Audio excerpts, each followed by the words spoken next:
I'm Steve Bean. I'm a 1978 graduate of Southport High School. When I was at Southport, I was a student manager on the basketball team and have a lot of great memories about my time at Southport in association with the basketball program.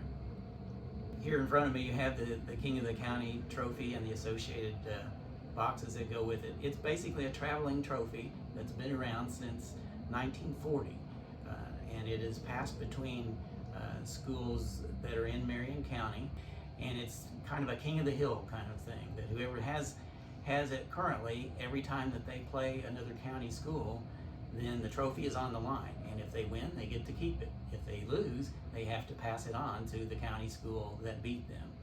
Now, it doesn't change hands during the state tournament, but anytime during the regular season and during the Marion County tournament that you play another county school, the trophy is on the line, and you have to defend it every time you play one of those schools. If you lose to them, you have to give it to them.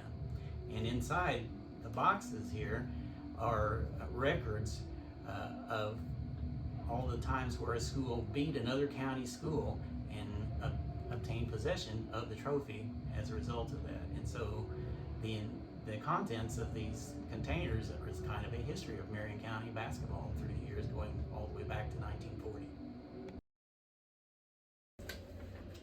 When I was in school, all there was the box, and I believe it was just this red box.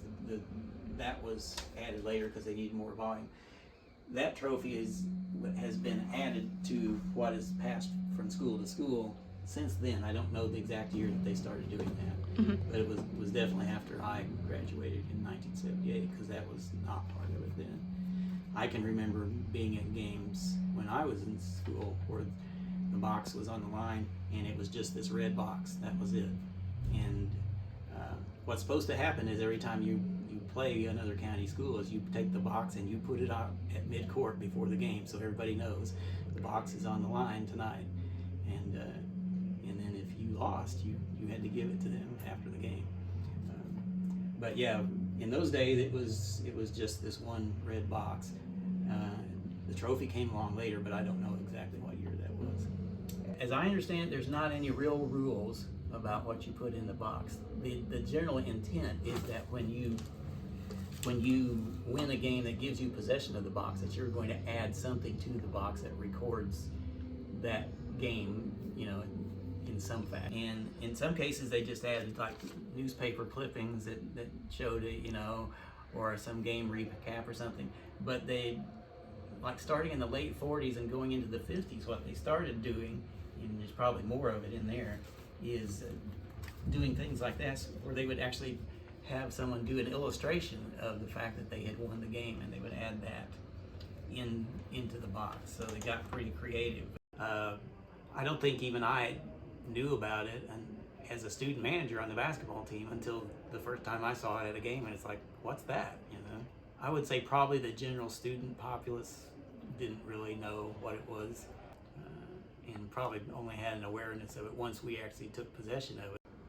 And as it says here, that when they won that in 1955, it was the first time in 16 years at Southport they won it, and then over the next 9 years they won it 7 times.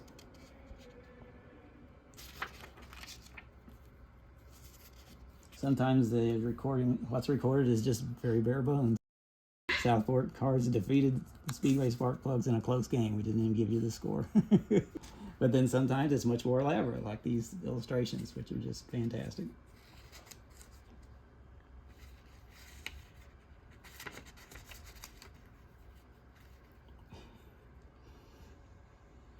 And they often show a pretty good sense of humor too in the illustrations.